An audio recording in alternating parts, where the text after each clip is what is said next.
Eh, ada yang bertanya dari netizen ke Kompas TV.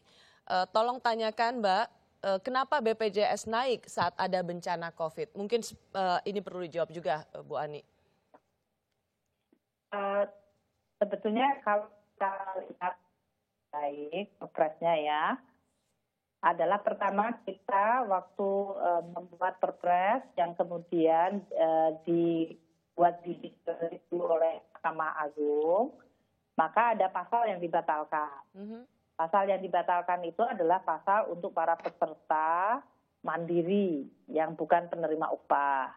Yang kenaikannya tadinya mereka 25.500 ya untuk kelas 3 naik menjadi 42.000. Nah, padahal hitung-hitungan BPJS itu menurut Dewan DJSN ya, Dewan Jaminan Sosial Nasional, BPJS tidak akan sustainable.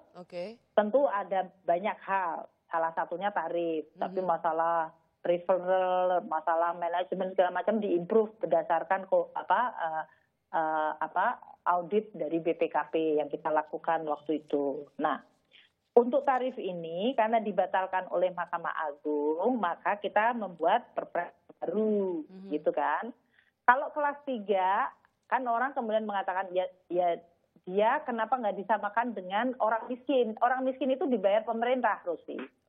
Yaitu mereka dibayar dengan iuran 42.000 karena memang itu yang tarif yang dianggap sustainable saat ini. Ya, dengan kondisi keuangan BPJS.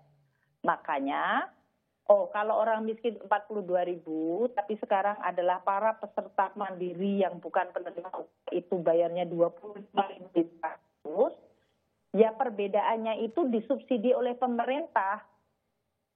Makanya pemerintah membayar bedanya sebesar perbedaan antara 25.500 dengan 42.000 itu.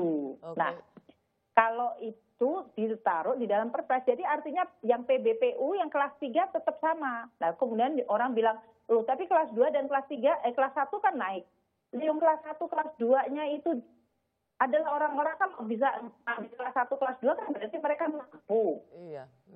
Dan mereka itu yang sama dengan bahkan masih lebih rendah dari kelas 1, kelas 2 yang dibayar oleh para pekerja penerima upah. Gitu kan? Iya. Jadi pemerintah tetap menjaga yang kelompok yang paling rentan.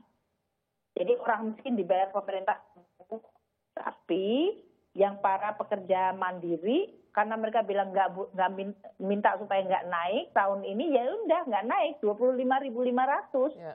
Tapi karena tarifnya harusnya 42, ya bedanya itu dibayar oleh pemerintah.